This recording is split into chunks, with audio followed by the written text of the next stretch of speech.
بسم اللہ الرحمن الرحیم۔ السلام علیکم ورحمۃ اللہ وبرکاتہ۔ آپ کا ہوسٹ ایک نئی اسلامک انفارمیشن کے ساتھ پھر سے حاضر ہے۔ غار ہیرا مکہ معظمہ سے شمال مشرق کی سمت 3 میل کے فاصلے پر واقع غار، اس کے بالمقابل جبل شبیر نامی مشہور پہاڑ ہے۔ ان پہاڑوں پر خاردار جھاڑیوں کے سوا کچھ نہیں اگتا۔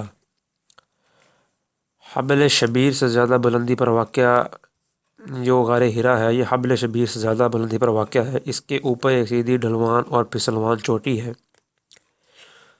دوستو، اس چوٹی پر نبی کریم حضرت محمد صلی اللہ علیہ وسلم نے اپنے صحابہ کے ساتھ ایک مرتبہ چڑھے تھے۔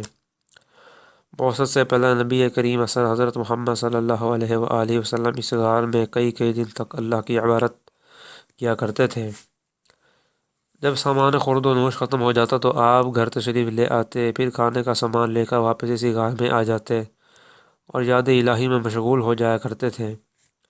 غار ہیرا میں نبی کریم حضرت محمد صلی اللہ علیہ وآلہ وسلم پر پہلی وحی مبارک نازل ہوئی۔ پڑھو اے نبی حضرت محمد صلی اللہ علیہ وآلہ وسلم، اپنے رب کے نام کے ساتھ جس نے پیدا کیا جمے ہوئے خون کے ایک لوتھڑے سے انسان کو، پڑھو اور تمہارا رب بڑا کریم ہے، جس نے قلم کے ذریعے علم سکھایا، انسان کو وہ علم دیا جسے وہ نہ جانتا تھا۔ جب وحی نازل ہوئی تو آپ صلی اللہ علیہ وآلہ وسلم کی عمر مبارک 40 برس تھی اور رمضان المبارک کی 27ویں شب تھی۔ بقول ابن حزم، نبی کریم حضرت محمد صلی اللہ علیہ وآلہ وسلم ارادہ الہی کے تحت غار ہیرا میں تشریف لے جاتے تھے۔ نہ تو آپ صلی اللہ علیہ وآلہ وسلم نے کسی کو وہاں جاتے دیکھا اور نہ آپ صلی